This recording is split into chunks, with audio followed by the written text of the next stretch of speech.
Hello, all you positive heads out there. It's so good to be back with all you beautiful reflections of the one source consciousness that creates and animates all things. If you're new to this podcast, of course, we're super happy to have you here. And if you've been listening and enjoying for a while, I would be super grateful if you would please take a moment to give us a review on Apple Podcasts. It's one of the best and simplest ways to pay it forward and help others find the show so that they too can tap into the powerful perspectives and positive vibrations we are collectively emanating. The other unique and magical way to share this show is by sending any friends you think would benefit from listening to this podcast our Game with the Universe link at positivehead.com/game. Also listed in the show notes, which will serve them up a quote-unquote random episode when they click it. Just instruct them before clicking the link to close their eyes for a moment and sincerely ask the universe to cue up the episode that contains the insight and perspectives that they most need to hear at this point in their life journey, and then click to listen to whatever episode is synchronistically served up to them. I have heard time and time again from people about the incredible results they received playing the game. So just tell your friends magical results are guaranteed or their karma back.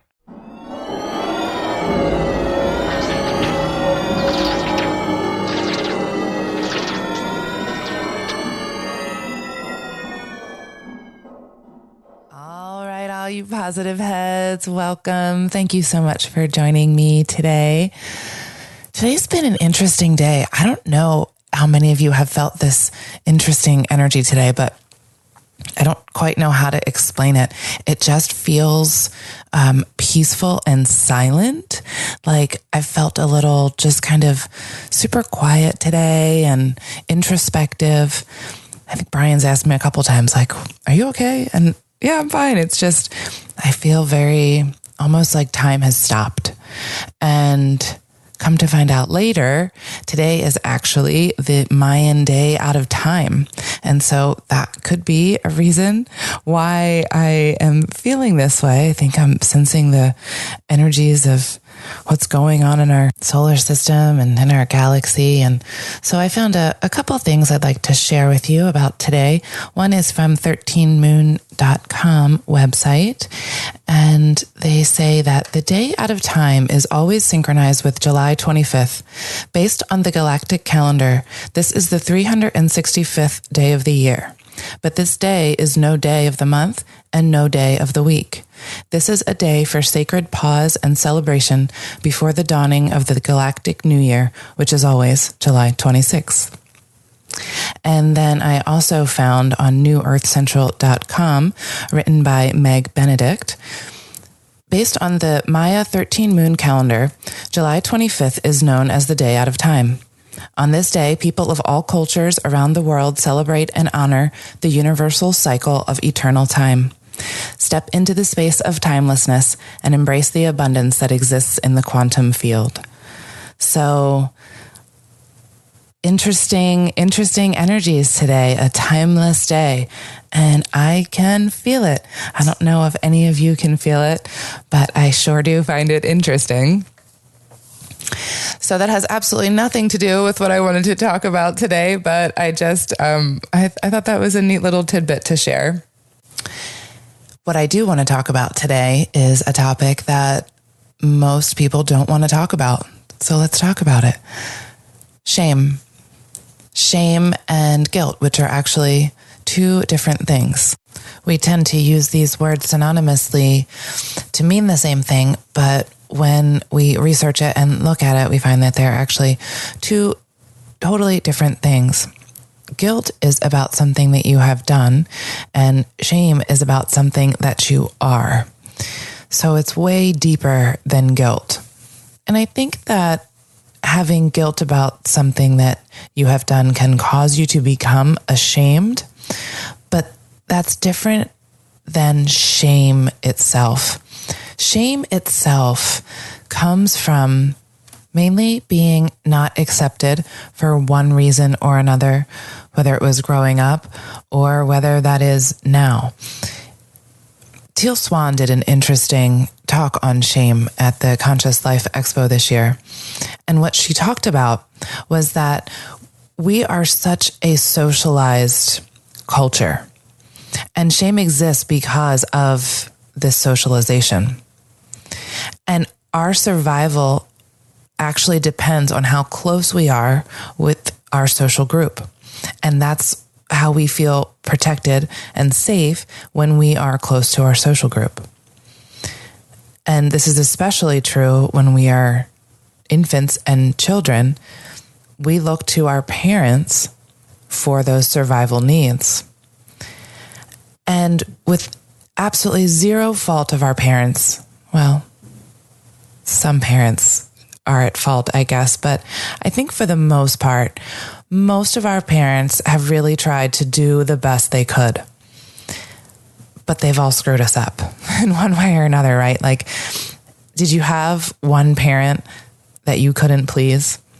So if you're someone that had a parent that they couldn't please, then you can look to those areas to where you developed shame. And the shame, it happens like a biological reaction. Like you feel it when it happens, like a wave of emotion or almost like a sinking that happens. And I think it's different for everyone what that feels like. But it is a biological reaction, just like fight or flight is. And shame happens as a result of how we respond to this reaction. So Teal made a great point in her talk where she talked about when this happens, what we do is we internally triangulate. And what that means is that to establish closeness with one part of ourselves, we have to push away another part of ourselves. So when we are children and we needed something from our parents that they didn't either want to or couldn't give us at the time, we took that and pushed that part of ourselves away in order to gain acceptance from them because we needed that. So the more we pushed that part away and pushed that part away and pushed another part away, we become fragmented, and this shame is actually these parts that we have pushed away. And I think that that's a really interesting thing to think about. Shame is those parts of you that you have pushed away. And this is from Teal Swan's talk. And I just think it's a very important thing to examine within ourselves are those parts of us that we have pushed away in order to gain acceptance. So we came in to this earth, into this life, whole and complete. And then things happen in life and we change ourselves in order to fit in.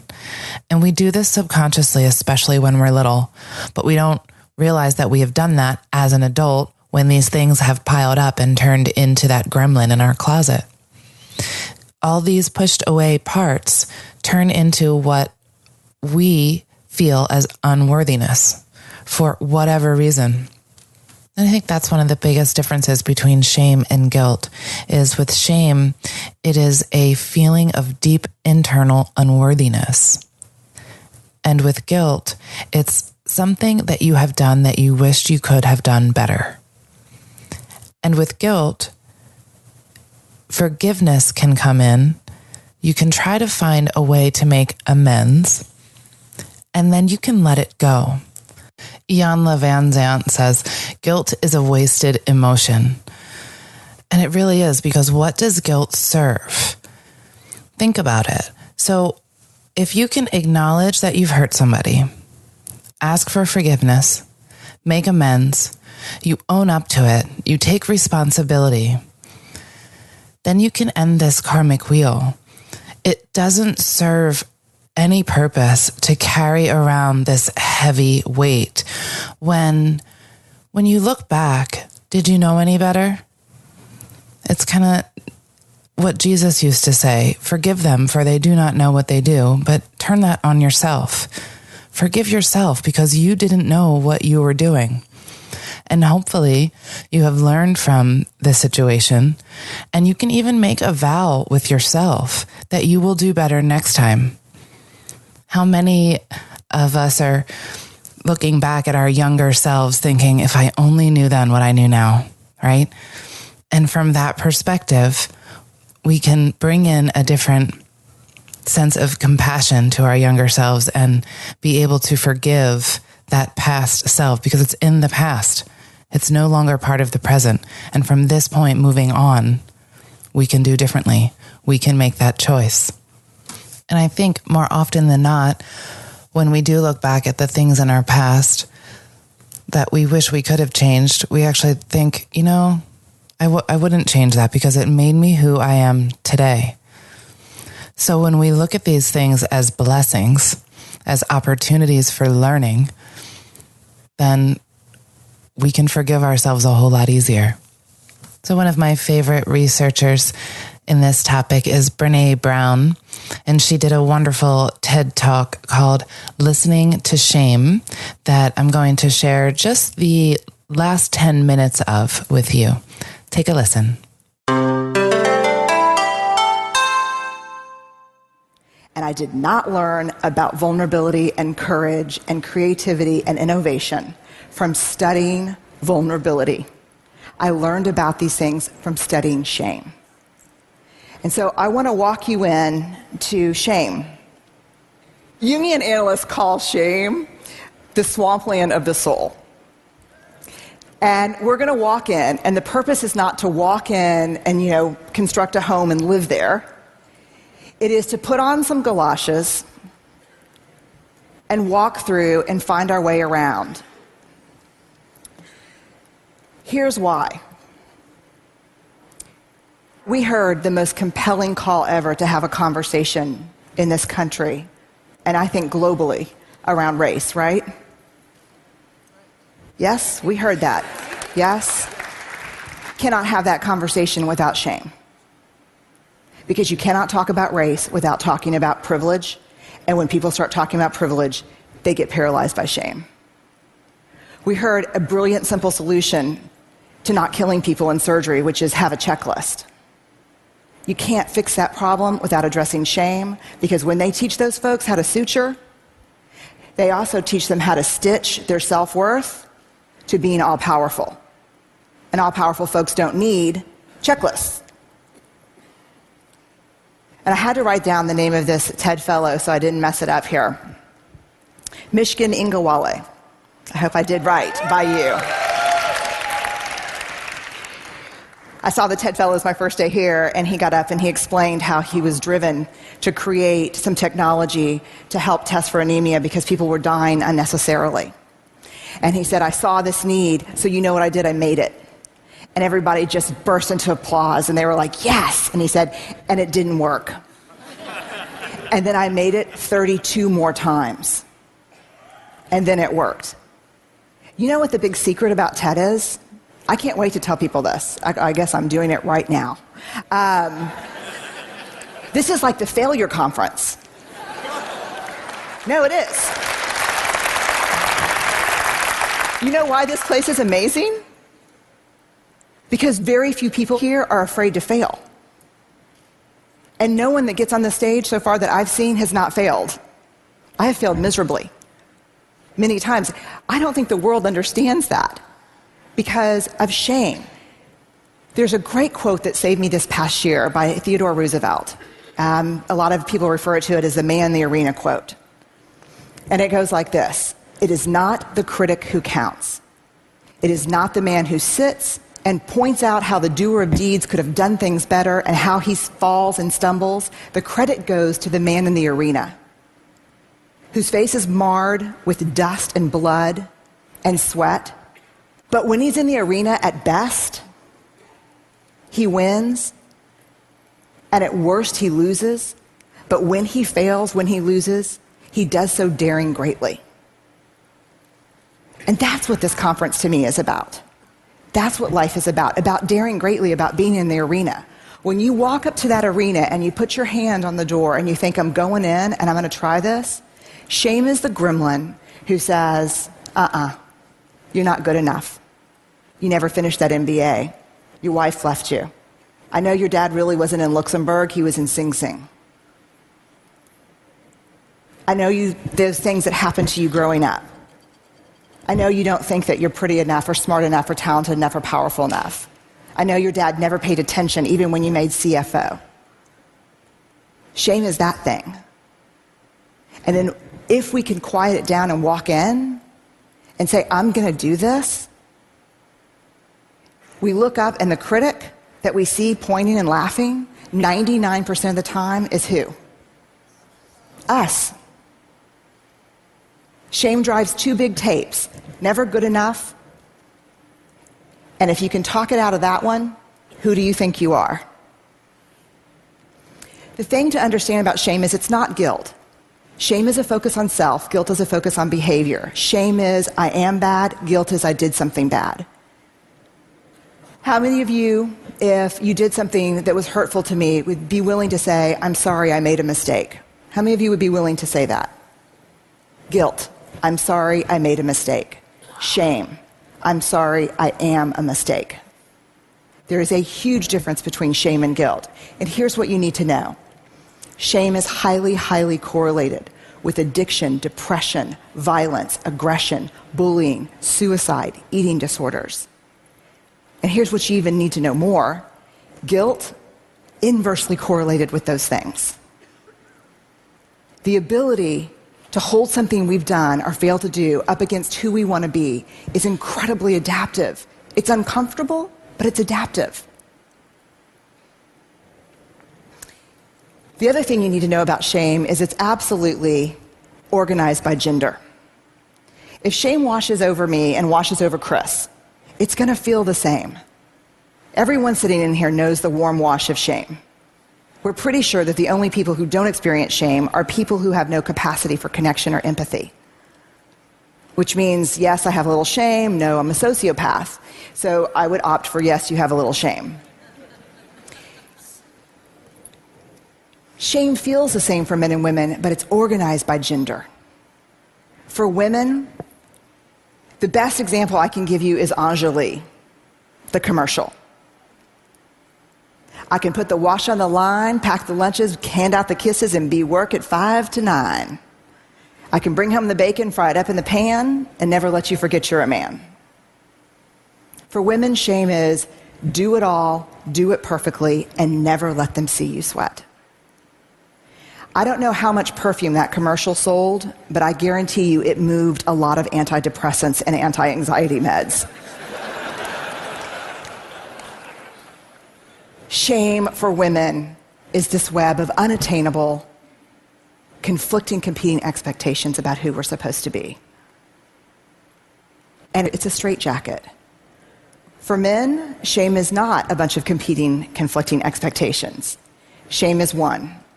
Do not be perceived as what? Weak. I did not interview men for the first 4 years of my study. And it wasn't until a man looked at me one day after a book signing and said, I love what you have to say about shame. I'm curious why you didn't mention men. And I said, I don't study men. And he said, that's convenient.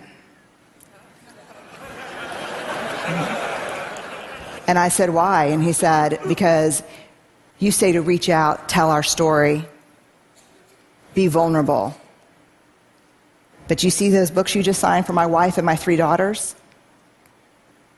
I said, yeah. They'd rather me die on top of my white horse than watch me fall down. When we reach out and be vulnerable, we get the shit beat out of us. And don't tell me it's from the guys and the coaches and the dads. Because the women in my life are harder on me than anyone else. So I started interviewing men and asking questions. And what I learned is this. You show me a woman who can actually sit with a man in real vulnerability and fear, I'll show you a woman who's done incredible work. You show me a man who can sit with a woman who's just had it. She can't do it all anymore. And his first response is not, I unloaded the dishwasher. But he really listens, because that's all we need. I'll show you a guy who's done a lot of work. Shame is an epidemic in our culture. and to get out from underneath it, to find our way back to each other, we have to understand how it affects us and how it affects the way we're parenting, the way we're working, the way we're looking at each other. Very quickly, some research by Mahalik at Boston College. He asked, what do women need to do to conform to female norms? The top answers in this country: nice, thin, modest, and use all available resources for appearance.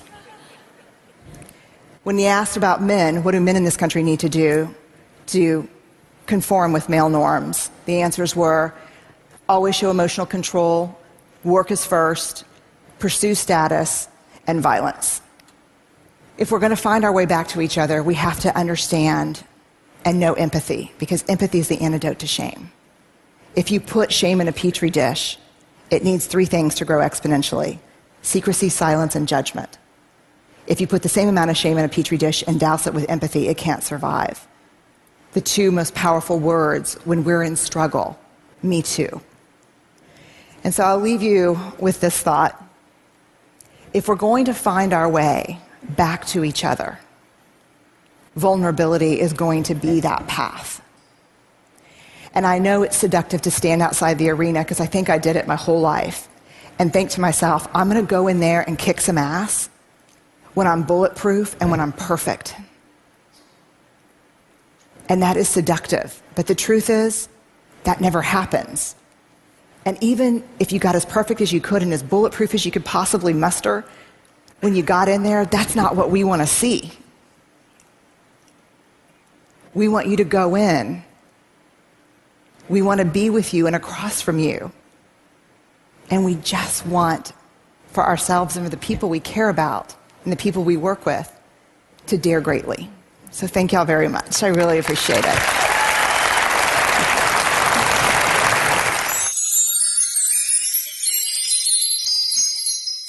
What a great analogy there at the beginning. Shame being the swampland of the soul, and how we need to put on our galoshes and take a walk through it, find our way around, walk through all the muck and the mire. And that's how we really get down to the nitty gritty, right? We got to take a walk around, find our way. She says shame is that gremlin who always says, you're not good enough. And 99% of the time, it's us. It's our own selves criticizing ourselves. It's usually not the people around us. And it could be. But mostly, the damage that we're doing to ourselves by judging ourselves. So shame drives 2 big tapes: never good enough, and who do you think you are? How many of your parents said that to you growing up? Mine did. Who do you think you are, having an opinion, speaking up the way you're speaking up to an adult? Who do you think you are? Interesting, right? Who do we think we are?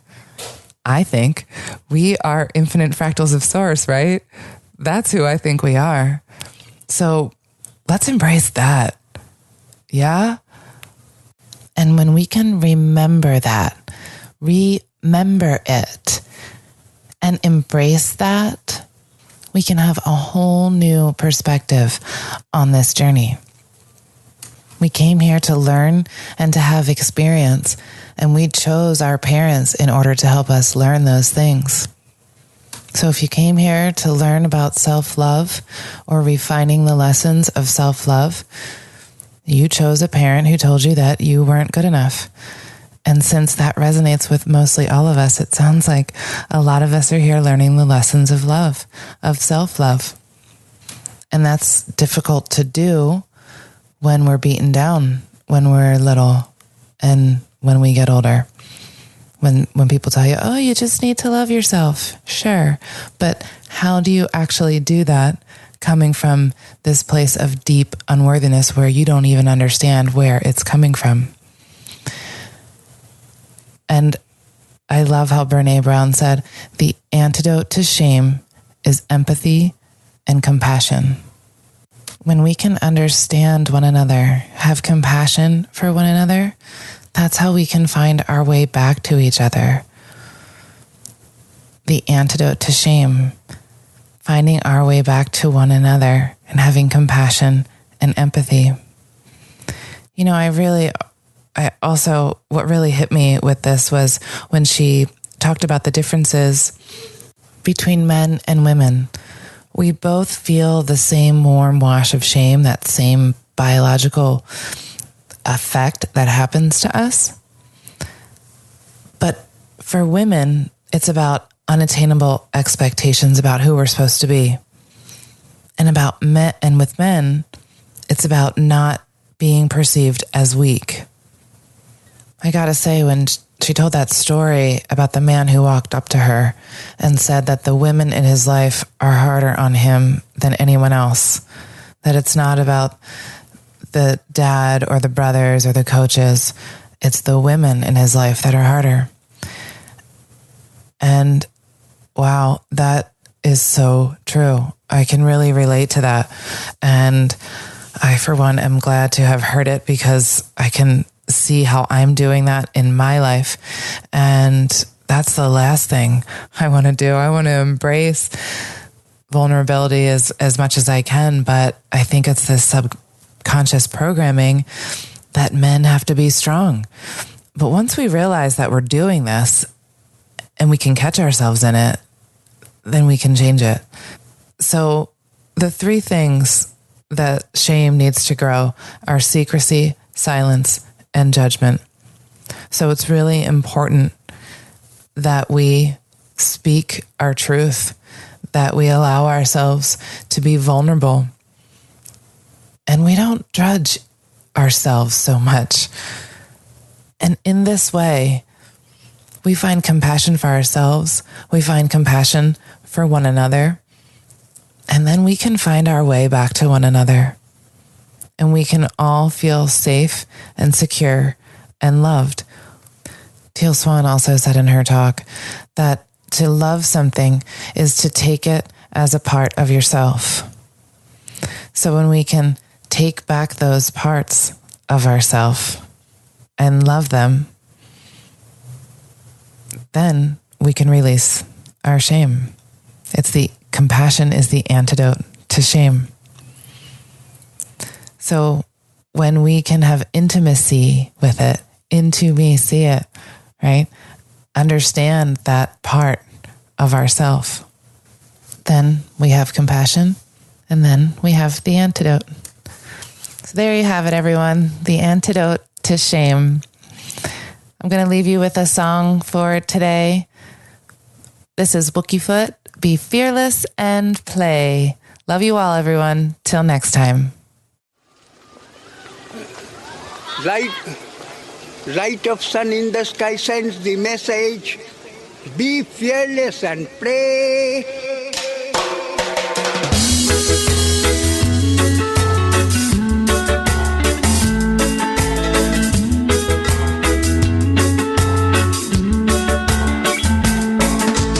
These are no normal times, my friend. I could see the storm clouds gathering. Try to close your eyes to the ignorance and lies, but it still feels like a heavy load. Greed and fear are the seeds that appear to have taken root through our garden right here. These sights and sounds were dragging me down, so I went out upon the road. I went across the ocean out to Thailand and Cambodia, up Japan to Sri Lanka, through Tibet and down to India. And up on a hill in Rishikesh, I came across a holy man with shining eyes and lips of smiling, grinning. This is what he said. Nothing so tall we can't climb over. There's nothing so wide we cannot cross. No. The time has come to raise your voices. The light burns bright as when all hope seems lost. Be fearless and play. Be fearless and play now. We never seem to have it all together. Still I know when it's all together we could have it all, yeah. Fearless and play, yeah. Fearless and play, my friends. You can live for tomorrow and still live here in today. Be fearless and play.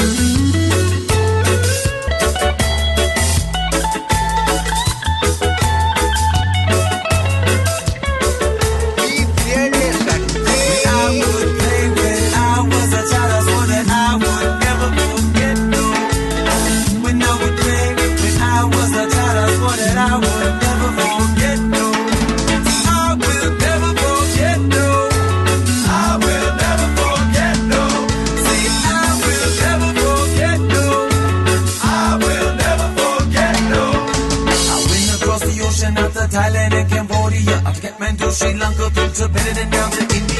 And up on the hill in Rishikesh, I came across a holy man with shining eyes and lips smiling, grinning. This is what he said. Nothing so tall we can't climb over.